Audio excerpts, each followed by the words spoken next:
Just after 6 AM, back in for some keynotes and keynote week in Lisbon and Loughborough. Radio 4 on. It's definitely not summer anymore. It's dark. It's chilly. Lisbon by tea time.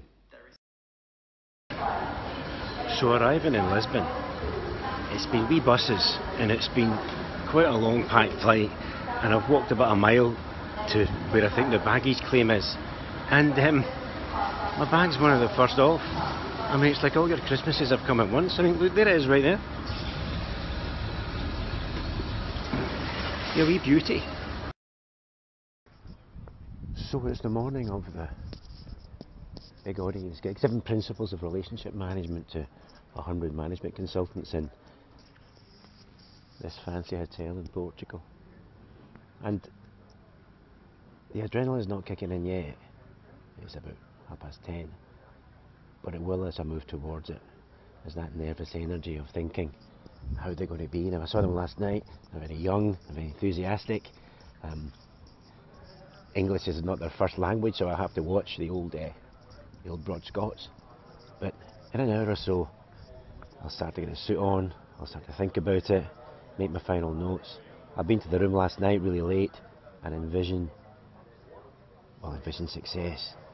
3 hours, break in the middle, scraping them off the ceiling by the time I'm finished and whizzing to the airport. Let's see how it goes.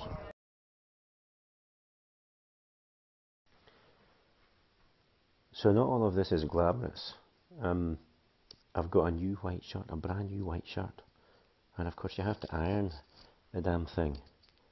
And I've never seen this an ironing board before. And there are 3 rules of thumb in regard to this ironing exercise. The first is be very careful putting the ironing board up that you don't snake your thumb.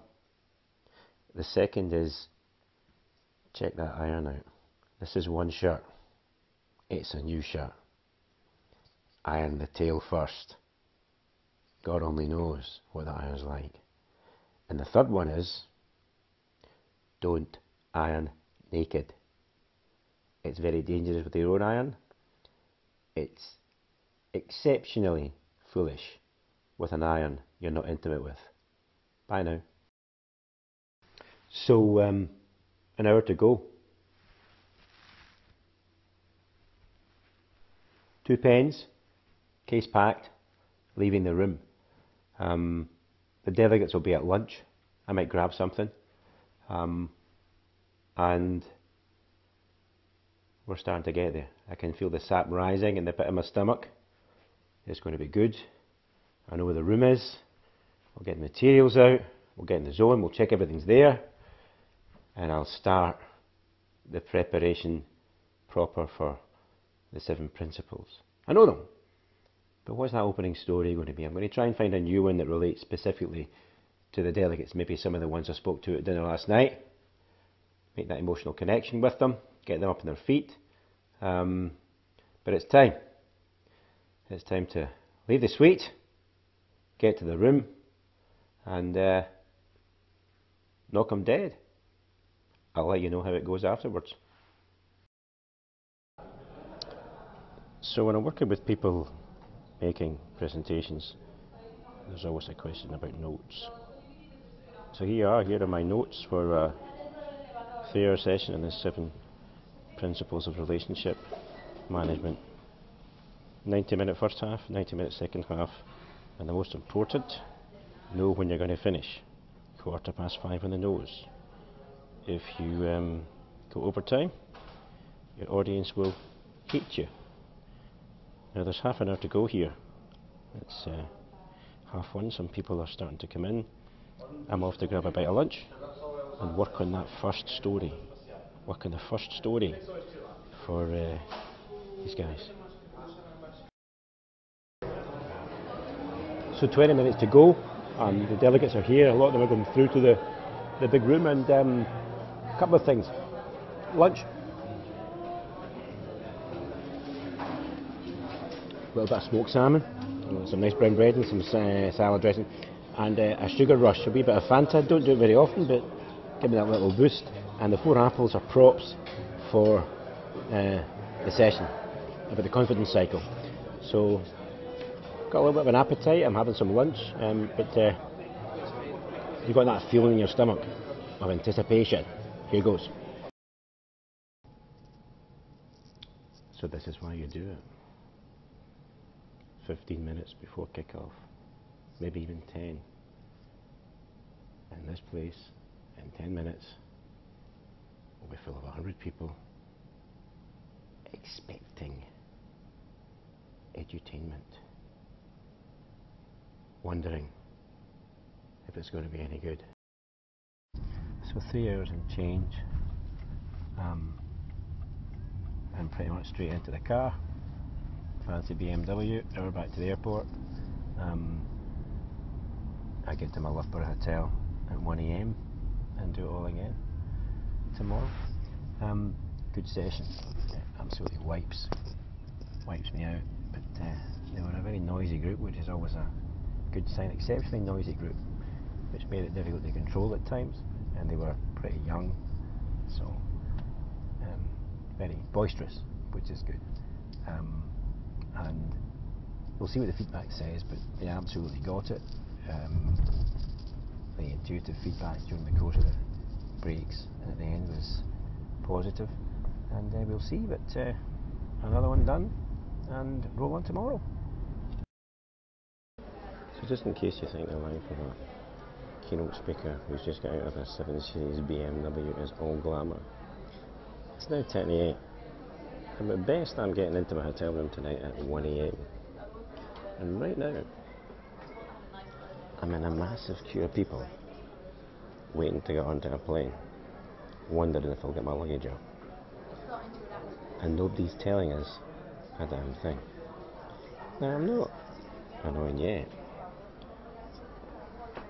but we're getting there. Now, I've not had my luggage taken from me, which is good, but that could still happen. There's about 100 folk outside security still to go through the boarding pass bit. We're not going anywhere. I will lay money we are not taking off in time. Best job in the world.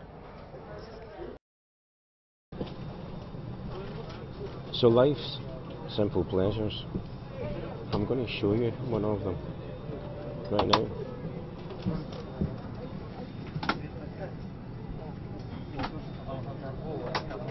That's a charging point. I mean, you've got 17% on the old mobile, and you find a charging point for the first time on one of these flights. You think, that's nice. A charging point, who knew? Here we go.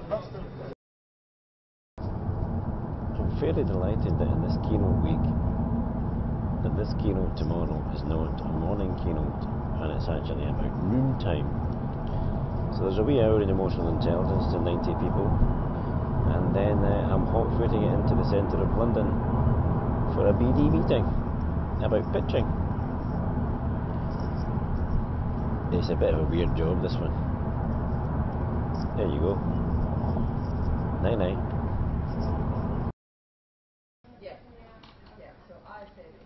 So I left the 5-star Sheraton in Portugal at 4:45 yesterday, and arrived in the Loughborough University's hotel on campus at 2:30, 2:45 in the morning. Absolutely pumped. I had some hot chocolate and Oreo cookies that I had from the hotel. Got some sleep. Breakfast stops at 9 o'clock. Oh, there was a dripping tap. I had to put some toilet roll under the pipe, the plug, because the tap was dripping. I could hear it. And breakfast stops at 9 o'clock, and it's not the Sheraton breakfast. And there's no prunes. Look.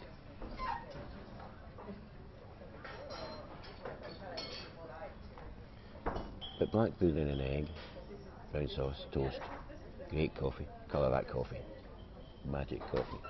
I've met the fantastic organisers, Jill, who I immediately recognised me from last time, and Emma, who's absolutely terrific. They're great, delighted to see me. The delegates are here. I've got a couple of hours to spruce myself up, I know it look like shit just now. I'll get the high heels and the lippy on, and we will be good to go. So here's a funny thing for those of you who are maybe starting a speaking career. This is the HIPA conference 2018, and I've come from Portugal to here to be the keynote at the end of the conference. There's my name on the programme. That's one of the first things you remember when you start out. You get a programme sent to you and your name's on it, and you're expected to do something. It can be quite nerve-wracking. A couple of hours to go and I've got an hour in front of 130 apparently. I've been to the room, and it's not really nerve-wracking anymore. It's all anticipation. I'll think about it over the next couple of hours, find some stories, and it's the key emotional intelligence traits of successful people. Anticipation and stimulation. Get your name in some programs. Get out there and start doing it. So there's an hour to go. It's 11 o'clock. They're all in the last session before me. I've got an hour on key emotional intelligence skills, and I'm working through in my head what we're going to do. Now we're going to do optimism, happiness, self-regard, resilience, one way or another. My last story is going to be cuddling dad, I think. But it's the first story, and I've got this wee notion of talking about how miserable the travel's been this week. We'll start with optimism and happiness, and we'll talk about how miserable the travel's been this week and how terrible everything's been. Because I arrived at 2:45 AM, and asked them to realise that we look about and find miserableness all over the place, because actually it's been a terrific week for many reasons. So that's what we're going to do. We're going to do a wee first off that will get them hopefully laughing and thinking about how miserable they all are all the time, and then we'll look at ways to do optimism and happiness, and after that we'll go into resilience and self-regard. That might be it. It's only an hour, and we'll finish off with cuddling dad. I'm in my pants and my freshly ironed shirt right now. Another hotel room, another ironing board, and let's do this. Here it is. Here it is. You're leaving your room. Yep, that's all crap. I'm not keeping that. I've done the sweep. I've done this sweep. I've done everything. Left the ironing board up. Not my department. Here's your old towel. Oh, new shirt. New shirt. There's a packet for the shirt. I'm good to go. There's the little bag. I've got my pens to put in my pocket. I'm sorted. Everything's there. And look at that. Look what's sitting in the corner. 25 quid's worth of charger. Can you imagine how many chargers there are in hotels? Just caught it in time. Here's an apple core, by the way. Half an hour to go. I'm outside in this little courtyard on my own, and I'm going to find a wee motivational bit of music from the old iPhone. It used to be Iggy Pop's Lust for Life, but I don't seem to have that at the moment. Here comes Johnny and again, all that kind of stuff. But I think it might be Hey Ya by Outcast. I'm playing at full volume. Yeah, play Hey Ya by Outcast full volume, and give it loudy just before I go on. Here goes. So here we are, final notes for an hour in front of 130. We're starting off with Portugal perspective and Professor Pinker, and then we'll do some optimism and happiness. We'll go into resilience and self-regard. When I ask people what kind of sacrifices they're going to make something happen, are they just going to stay the same? And we'll finish off with Cover Mum. There you go. So that's the gig done. I'm now in a corner of a first class carriage speeding into London for a half-free meeting. A lot of delegates on the train. Spoke to some of them, just missed the train. Got a bit annoyed about that. There's no sandwiches in my packed lunch. But anyway, it went really well. Everyone seemed delighted. Obviously the feedback will be the feedback. The organiser was delighted. Everyone was laughing, everyone was crying at the end with the dad story. and a whole pile of folk shook my hand at the end and said it was quite inspirational, and a couple of them said it changed their lives. What's not to like?